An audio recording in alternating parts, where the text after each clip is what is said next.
Titiyakin naman ng Malacanang na hindi mababahira ng katiwalian ng 2026 national budget. Ang sentro ng balita mula kay Clazel Pardilla. Clazel.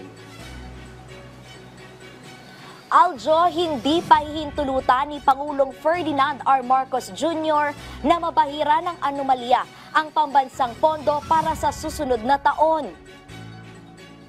Tiniyak yan ng Malacanang kasunod ng revelasyon ni Senate Blue Ribbon Panel Chair Ping Lacson na papalo umano sa 100 bilyong pisong halaga ng mga programa at proyekto ang isiningit ng mga senador noong ika-19 na Kongreso sa General Appropriations Act o Pambansang Pondo ngayong 2025. Kung meron man magkakamali o magiging anomalyang muli ang gagawin na budget sa 2026, yan po ay kanyang ibibito.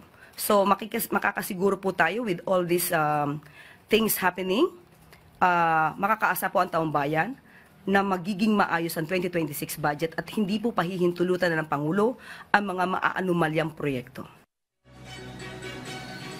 Nanindigan ang Malacanang na lilimasin ang pondo para sa mga flood control projects sa susunod na taon.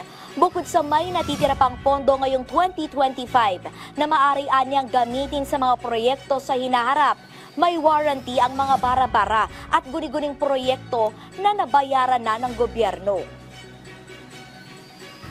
Liability po nila ito at dapat nila po itong tapusin. Higit 250 billion pesos ang hirita pondo ng DPWH para sa mga proyekto kontrabaha sa susunod na taon. Pero pinalilipat na ito ng presidente sa iba't ibang ahensya ng gobyerno.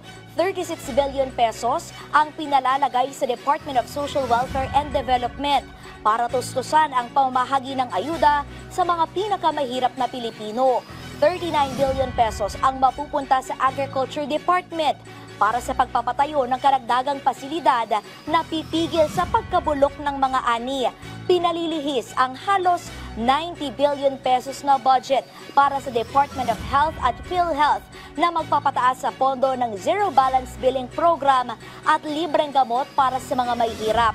Pinalalagan din ng aumento sa budget ang education, transportation, labor department at iba pang tanggapan ng pamahalaan. Ayon sa Pangulo, titiyakin ng kanyang administrasyon na magagamit ng wasto ang pera ng taumbayan upang maponduhan ang pag-unlad ng lahat ng sektor ng ekonomiya, maisulong ang kaginhawahan at mabigyan ng mas magandang kinabukasan ang susunod na henerasyon.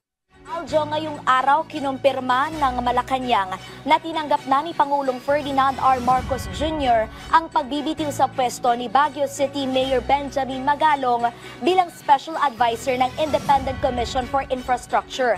Ito yung komisyon na nangunguna sa investigasyon ng maanumalyang flood control project.